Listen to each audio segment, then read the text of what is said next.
I'm going to talk about evolution today. This is a partial video response to Shaggy Clan 16, or whatever the fuck his name was. Alright.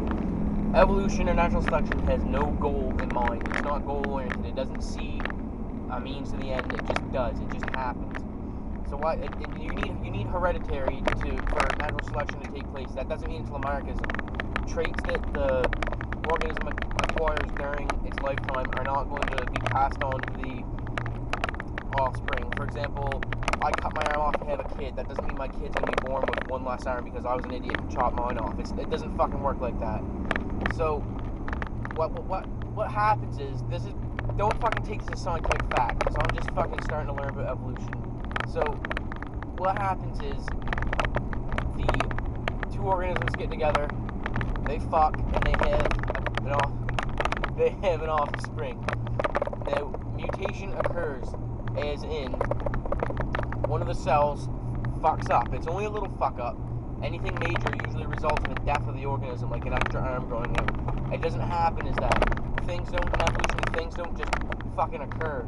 It's a little tiny, think of it as a bunch of tiny victories happening over a large period of time. Like, okay, so you have those two organisms, they have a child.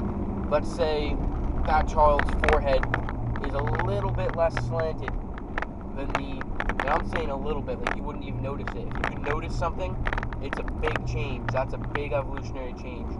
So, just a little tiny bit of a slanted, holy fuck, there's good waves today. I'm like, holy shit, I'm going to start. Okay, anyway. So there's a little change. Just very minuscule. You can probably 0.000001. That amount of a change happens. So, over time, these changes are going to get built up. Now what happens is, as these changes happen, the organism is going to change. So you're still going to have, I'll use a dog for example, but let's say one dog gets sharper teeth. It's going to be able to kill animals more efficiently because it has sharper teeth. The way that its cells rearrange. So eventually it's going to, and this doesn't always happen, but eventually it will take over the other dogs. The dogs that don't have the sharpest teeth, because it will be able to kill things more efficiently than they would. Now, sometimes evolution doesn't always work good either. Sometimes a bad fuck up happens, and then the organism usually dies off. But when you've got something as complex as a human or a dog or something like that, you can have a bad fuck up, and all the good fuck ups will overrule that one bad one.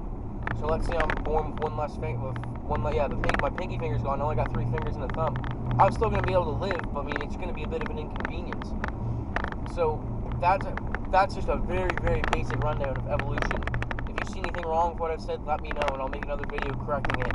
I'll do my research a little bit better. This is just from what I've read from the Blind Watchmaker and what my good friend has said. Anyway, peace out, YouTube.